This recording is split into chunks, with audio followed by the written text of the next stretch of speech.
Last নাও নাও এই উল্টো করলেই ভাবতাম না কষ্ট আমি কষ্ট হচ্ছে আমি খাও পাই না পাও দে পাও একটু পাও নাও ये तो সবটাই ফল। হ্যালো বন্ধুরা, সবাই কেমন আছো? আশা করি সবাই ভালো আছো। বাবার বাড়ি আমরা চলে এসেছি, আর আমি আমার চ্যানেলে আমার মেয়ের ছোট থেকে বড় হওয়ার নানা মুহূর্ত শেয়ার করি, রেখে দিতে চাই স্মৃতির পাতায়। সেই রকমই এটা আমাদেরই বাগানের গাছ, সব আম পড়ে গেছে আর কিছু আম রয়ে গেছে, সেটাই দেখাই। এখন দিদু বাড়ি এসছে, দিদু বাড়ি এসে মিঠাই কি করছে? এখন রং দিচ্ছি। আমাদের ক্লাসে একটা জিনিস হয়েছে, আমাদের বইয়ে যেই আঁকাগুলো আছে সেই আঁকাটা আমি এঁকেছি, তারপরে রং দিচ্ছি। ওই যে ওকে একটা আঁকা শিখিয়ে দিলাম, ওদের স্কুলের যে গাড়ি আঁকা দেখিয়েছে। এই কি করছো আজকে তুমি? তাহলে আঁকাটা কমপ্লিট, তাহলে মাম্মামের এটা গাড়ি, এটা মাম্মাম রং দেবে। আর রং শেষ হয়ে যাক, তারপরে মাম্মাম রং দেবে। আমি মিঠাই রং দিচ্ছে এখন, মিঠাইয়ের গাড়িটা ওকে দেখিয়ে দিয়েছিলাম আঁকাটা, ওদের করছে। স্কুল থেকে দিয়েছে, ওদের তো এখন ছুটি, তো ওদের 5টা না 6টা আঁকা দিয়েছে। স্কুল ছুটির পরেই পরীক্ষা, কিছুদিন পরেই। পালতোলা নৌকা, শুধু নৌকা, টুপি, তাল আর গাড়ি, তো সেটাকেই গাড়িটা আমি আগে আঁকছি। ও পিছন দিক থেকে করে আর কি। ও খেতে বসে আগে চাটনি থেকে শুরু করে, তাই তো? মিঠাই চাটনি থেকে শুরু করো, তাই মাংস থেকে আগে শুরু করে, আগে তো স্যালাড থেকে শুরু করতে, স্যালাড, ফিশ ফ্রাই, তাই তো? আচ্ছা আচ্ছা, বেশ, ভেরি গুড। করে দেখাবো তোমাদের, কমপ্লিট হয়ে গেলে তোমাদের সাথে শেয়ার করে নেবো, তাই তো? মানে এক্ষুনি হয়ে যাবে, একটু চালিয়ে রাখতে পারছো না? তো দেখাতে চাইছে যে একটু চালিয়ে রাখতে পারছো না। আমি ছেড়ে মুছে পরিষ্কার করে একটু বসেছি, আর বেশ ভালো ঠান্ডা ঠান্ডা হাওয়া দিচ্ছে। চলো তোমাদের দিকটা দেখাই একটু। এই দেখো, কাঠগুলো সব ভিজে জাম হয়ে গেল, কালকে রাত্রিবেলা বৃষ্টি হয়েছে খুব।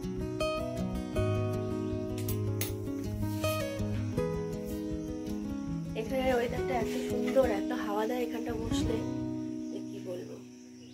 এলে মাঝে মাঝে এখানটা বসি। আসলে এখন গ্যাস তো, সবার ঘরেই গ্যাস, তো গ্যাসে আর কতটুকু আর আমাদের লাগে, সেই জন্য এই যে কাঠগুলো এখানে নষ্টই হচ্ছে প্রায়।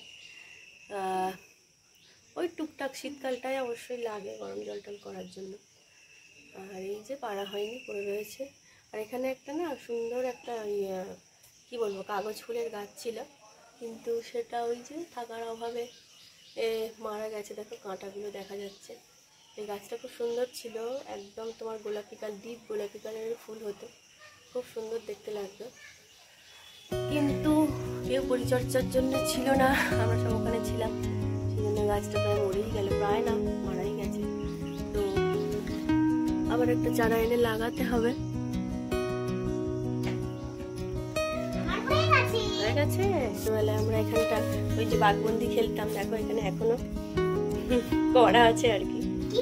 ওই যে বাঘবন্দি খেলতাম তখন, সুন্দর। ও তুমি জানো না, তোমাকে শিখিয়ে দেবো। কিরকম এঁকেছে দেখিয়ে দাও। এই যে মিঠাইয়ের আঁকা কমপ্লিট, তাই তো? বাহ, খুব সুন্দর হয়েছে বাবাই। কিন্তু এইটা অ্যাশ কালারই ছিল, আমি ব্ল্যাক করে দিয়েছি। বাহ, খুব সুন্দর। তো গাড়ি হয়।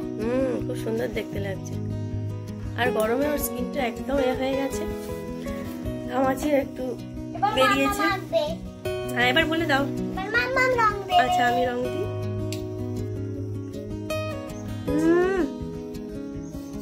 ছায়াটা ছাড়ো।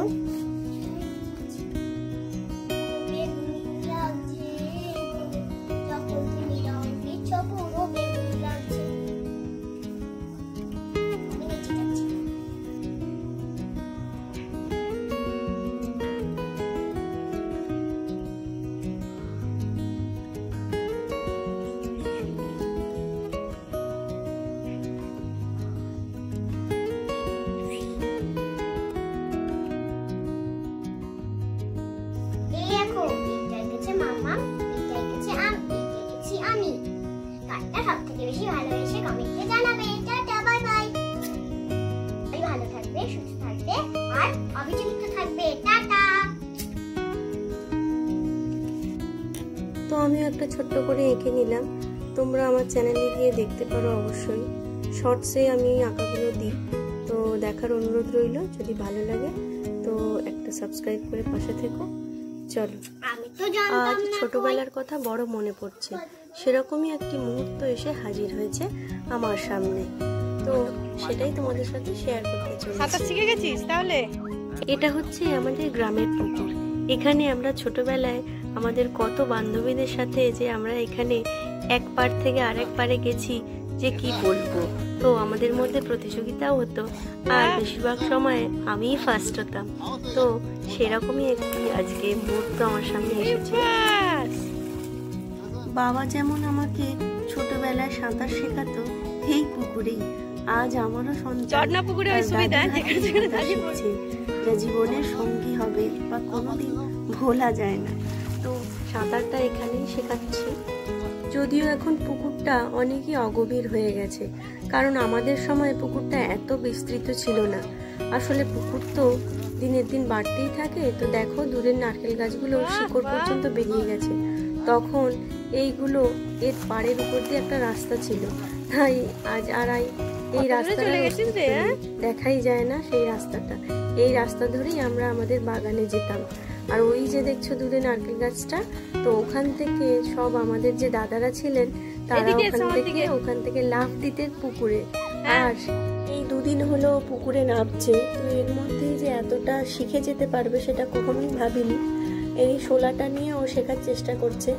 এবারে পায়ের মুভমেন্ট তো ঠিকই আছে দেখছি, হাতের মুভমেন্টটা করতে পারলেই সাঁতারটা ও শিখে যাবে, সেই আশাই আছি।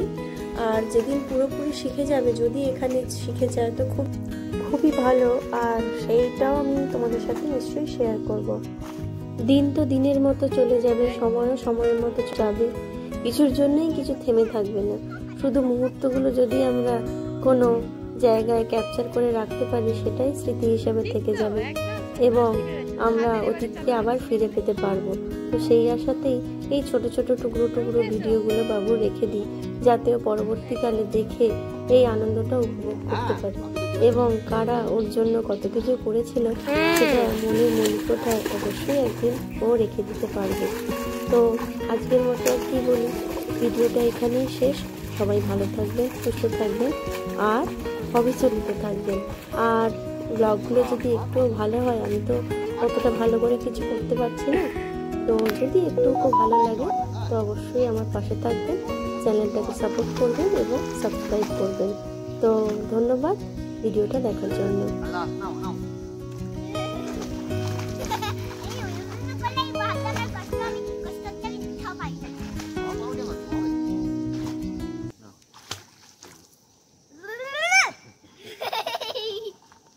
সবটাই থর, সবচেয়ে বড় কথা এখানে ডোবার কোনো ভয় নেই, তুমি দাঁড়িয়ে পড়বে। এই তো সুইমিং করে মাইমার চান দেখলে। তার মানে কখন ধরে আছিস তাহলে? বাবা কখন এসছে বলো? না, তোর মাইমার চান হয়ে গেল।